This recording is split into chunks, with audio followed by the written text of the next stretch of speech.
Good afternoon, listeners. First of all, my fellow Guyanese, let me thank you for allowing me in your space this Sunday afternoon. Today, I want us to spend some time dealing with two very important sectors of our country, and that is forestry and bauxite. As you know, forestry directly and indirectly support more than 30,000 families across our country. And it's important for us to understand where this sector is today, what are the plans for the future, but importantly, what took place in this sector between the period 2015 to 2020. And it's important because this year we'll be making decisions to compare leadership, policy, programs between two governments. The government that destroyed the sector between 2015 and 2020, and that's the APNU AFC government, and what we did. So we are, as always, accountable to the period we were and we are in government. And I will demonstrate to you, through accounting to you, what took place in the sector in our period versus the APNU AFC period. It is clear that we have to do this work now, and that is why I'm doing these live, because I heard one of the leaders of the APNU AFC saying they're not concerned about 4 years ago, or they're not concerned, they don't have to answer for that period. But you have to be accountable. You have to be accountable for the period you were in government. Of course, I understand that they're not happy with their track record, that they have a dismal track record. They have a track record that point to lack of policy formulation, lack of ideas, one that point to complete destruction of our economy, loss of jobs, and all of these things. But you still have to account for your stewardship. So today, I want us to take two sectors. So as I said, forestry will be one of the sectors, and then bauxite. The APNU AFC like to claim, and let me say this, forestry is directly related to some key regions in this country, including Region 10, Aichuni, Kwakwani, and those residents there can tell you with a clear conscience what took place in their community during the period 2015 to 2020 in the Berbice River, all over, when forestry was decimated. But the people of Region 10 even suffered further losses. Further losses. In a small area in Region 10, Linden, you had more than 500 jobs lost directly in the bauxite sector. That's 500 families that were sent to the breadline. You had one company pulling out investment. You had another company that curtailed investment because there was no clarity of vision. There was no the destruction that took place between 2015 and 2020 created a drag on the economy in Linden and Region 10. And I will demonstrate how these two sectors performed during that period, the APNU AFC period, which is the 5 years of their 33 years of rule of this country. The last 5 years of their 33 years of rule of this country. Yes, it's 33 years of rule. We were under the APNU, the AFC, the PNC, who transformed themselves into the APNU AFC formulation. As you know, over the period, they transformed themselves into various formulations. So I want us to look at these two sectors and to see the impact. Now let's take forestry, for example. You will see that under the APNU AFC government, which is prior to 2020, a number of issues would have transpired in the sector. First of all, during its tenure, one of the largest investors, the Baichunling International Forest Development Inc. and Barama Company Limited, were forced to exit the sector. Basically, one was closed completely, and one almost completely exited the sector. And this was as a result of direct policy intervention that shut these large investors down, affecting thousands of jobs. Also, Barama and Baicheng supported key infrastructure investment that allowed the small miners. And after 2015-2020, when I had community consultation with community forest organizations and small foresters, they said to me that the implication for the small miners was that the infrastructure that was built up, the infrastructure that was invested in, was left because the major players left the industry as a result of what the APNU-AFC did. So, due to the hardship faced in the sector, many small operators, as I said, were unable to produce. Since the market dried up, the Barama and Baicheng bought out most of the logs from the small miners, the small foresters. So that market dried up, and the cost of production increased rapidly. And why did the cost of production increase rapidly? All the incentives were removed. The incentives were removed from the forestry sector. There was no support in terms of infrastructure to support the small miners. So the export of the total production, which had reached a peak of 500,000 cubic meter annually in 2015, fell to 400,000 cubic meter by 2020. Exports of the forestry sector declined by 35%. Export in the forestry sector declined by 35%. That is loss of foreign currency. Then we had the employment in the sector, which exceeded 22,000 in 2015, fell to less than 14,000 by 2020. And what were some of the policies, some of the interventions by the APNUFC government that led to this collapse of the forestry sector?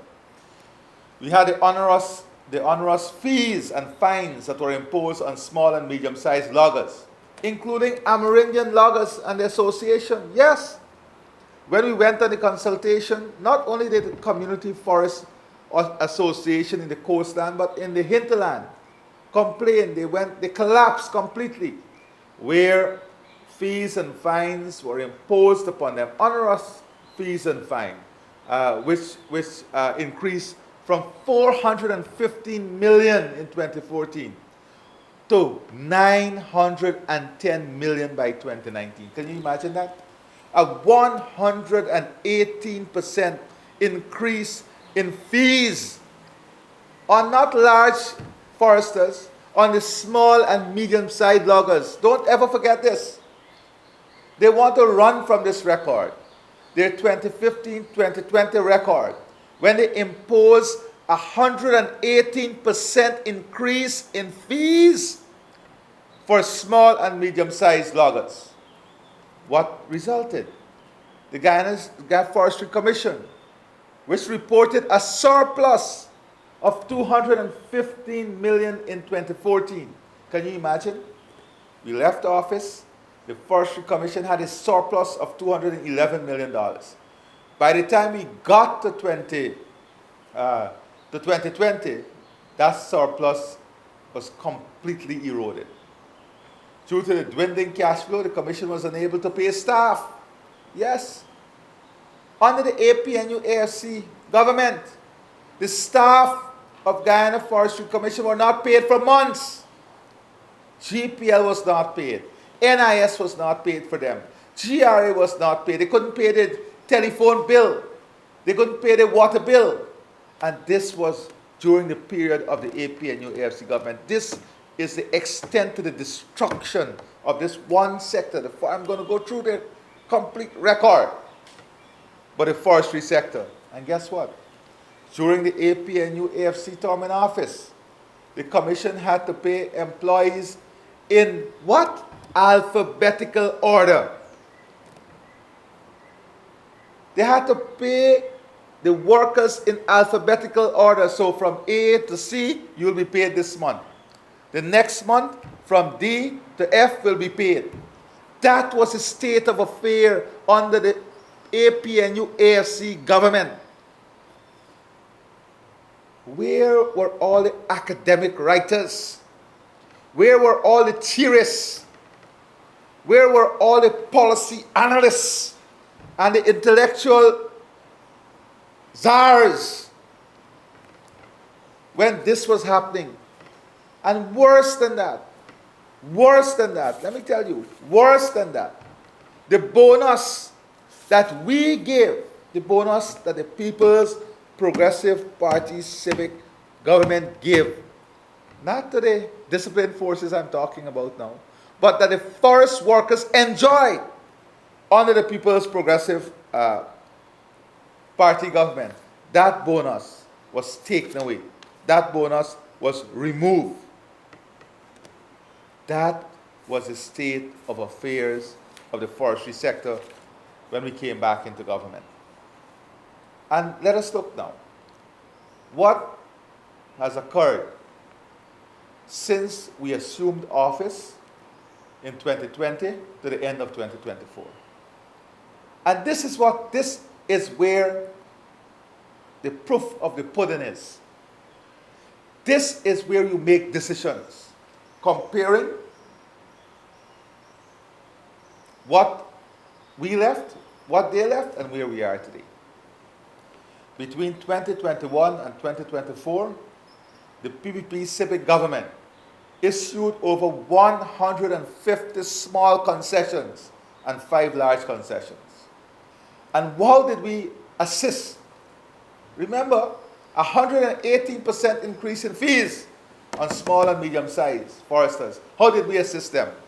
When we came back into office, we removed the VAT on machinery and equipment. They imposed VAT on machinery and equipment, not only the fees, all the incentives to support the small and medium-sized foresters. Where they're from? Region 1, Region 9, Region 8, Region 10. Region 10. That they would try to divide the minds of people on. This is what we did. The VAT on machinery and equipment was removed. The tax concessions on ATVs were provided. We provided tax concessions on ATVs. The VAT on exports were reversed. They had the VAT on machinery and equipment. They had the VAT on ATVs for small and medium size. They had the VAT on exports. And they had VAT on hinterland travel. Can you imagine that? People forget this. The APNU AFC government imposed VAT on hinterland travel, imposed VAT on forest exports, imposed VAT on machinery and equipment, on ATVs. We removed that. We removed the VAT on these things and offered those as incentives to the small, medium-sized, and large-scale operators in the forestry sector. The government also amended the log export policy to allow sawmillers to export logs. So sawmillers could go directly to the international markets and export their log. They didn't need to go through a large exporter. This is what our consultation and everything that we did here was through consultation with the Forestry Association, through consultation with our foresters, through consultation with all the stakeholders in the forestry sector. Then let's look at the Guyana Timber Legality Assurance System. This is an important system to support the future of the forestry sector. And this is an assurance system in terms of monitoring, in terms of evaluation. This is an assurance system in terms of keeping our credibility in the forestry sector. And this is progressing, and it's expected that the forest license under the European Union Forest Law Enforcement Governance and Trade Program will be issued in 2026. This is key. This is key for our competitiveness. This is key for entering new markets and higher paying markets. And we are already adopting future. So we're not only thinking about the present, we're thinking about how we're going to secure and sustain this sector, get new markets, higher paying markets, high yield markets for our foresters. And that is why we are adopting the highest international standards. 13 persons were granted access to over 200, and this is small foresters. Almost $300 million from the $900 million revolving fund. Yes, we established a revolving fund to help the small foresters so that we can help them in regenerating capital that was completely wiped out between 2015 and 2020. Through the various policies and programs, the sector has seen an accumulative increase in production by more than $15.6 billion since 2020. A sector that could not pay their bill when the APNU AFC left government. A sector that lost more than almost 15,000 jobs. Today, that sector has grown to the extent that the accumulative increase in production is more than $15.6 billion since 2020. Today, when we came into office, almost all the small foresters were wiped out. Today, there are over 550 small foresters who occupy more than 2.5 million hectares of land. And 22, they were all wiped out.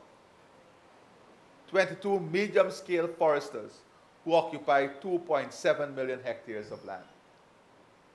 So, more than, if you check it, more than 5 million hectares of land is occupied by the small and medium-sized foresters. Employment in the sector has gone back, exceeding more than 25,000. We lost almost 15,000 jobs. Under the PPP, we gained back more than that 15,000 jobs because of the investments that we're making.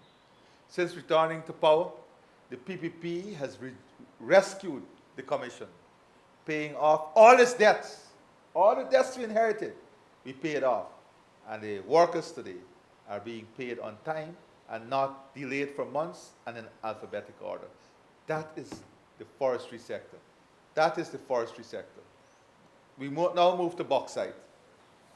As we look at the bauxite sector, I want to go through with you what took place. And you would notice they don't want to account for the period 2015 to 2020. They go to the people in Region 10 all the time. Well, they don't go all the time. They go when they need support. But this is their history. The APNU, AFC, and Associates' history in the bauxite sector. The sector collapsed completely. Due to mismanagement, the bauxite sector collapsed under the APNU, AFC government. Between 2014 and 2020, total production contracted by 40%. Yes, my friends. Production went down by 40%.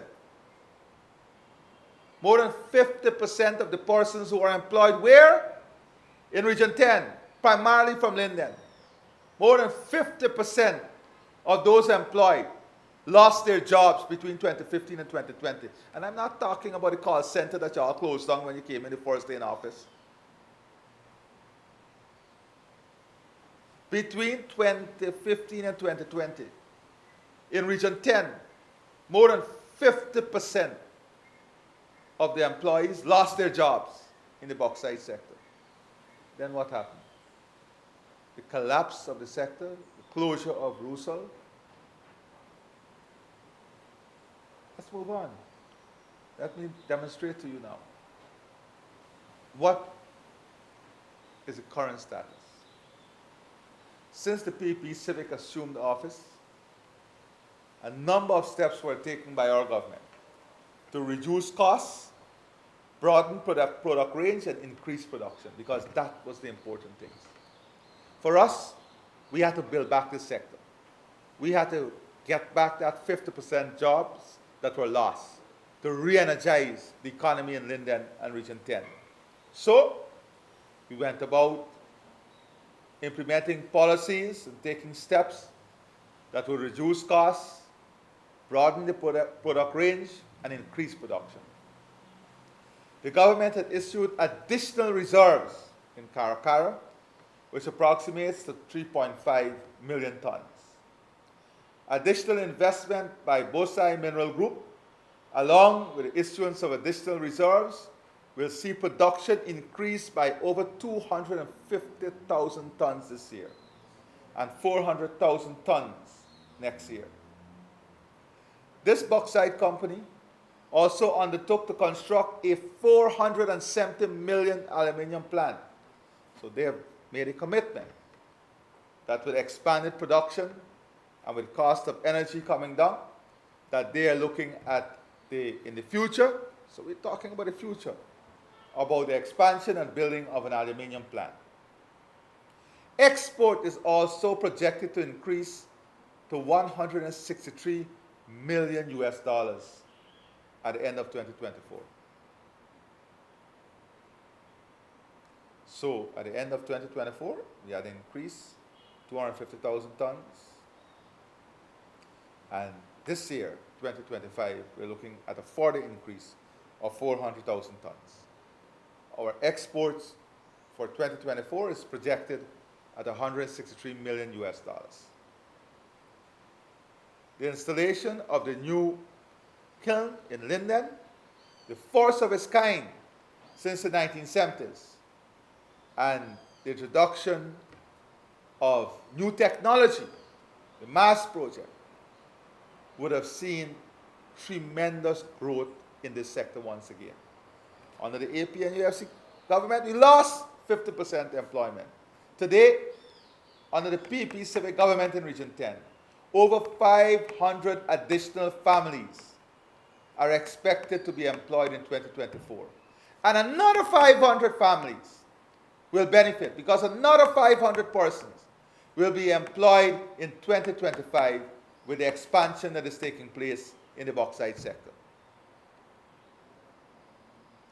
In addition to this, the company is working to reduce energy costs by installing a PV system, a solar system, and of course, we have worked consistently with the company to protect their rights and improve the conditions of service for the workers in these mining companies.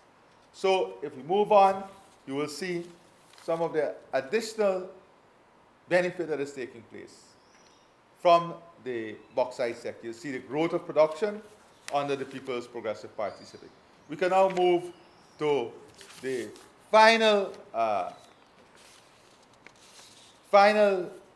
slide that I want to show you in relation to what I'm trying to achieve. Let's go back to the slide on the growth agenda. The growth agenda for the People's Progressive Party civic government is about investing. It's about investing in the productive capacity of our country, creating policies and incentives that will enable the small and medium-sized operators to grow, to succeed, to compete and be successful, and to create an incentive mechanism to support the large-scale producers so that they also can expand production. We also want to achieve in this sector and in Guyana expand production, and that is why infrastructure is key. During the APNU AFC government, not only agriculture, there was no investment in D&I. There was absolutely no investment in the hinterland roads, in the mining roads, and in the infrastructure to support bauxite, mining, and forestry. Today, when we came back in government, we had to reinvest in those infrastructure and expand those infrastructure. That is the difference between a government, the APNU AFC government, that killed everything, killed the productivity of this country, the productive sector, and the PPP civic government that has built back and is taking our country forward on an upward trajectory. So on this Sunday afternoon, I want to thank you once again for sharing your time. And I hope I've been able to give you a deeper understanding, a greater understanding, and a comparative analysis in terms of stewardship and leadership. God bless all of you and continue to enjoy your Sunday.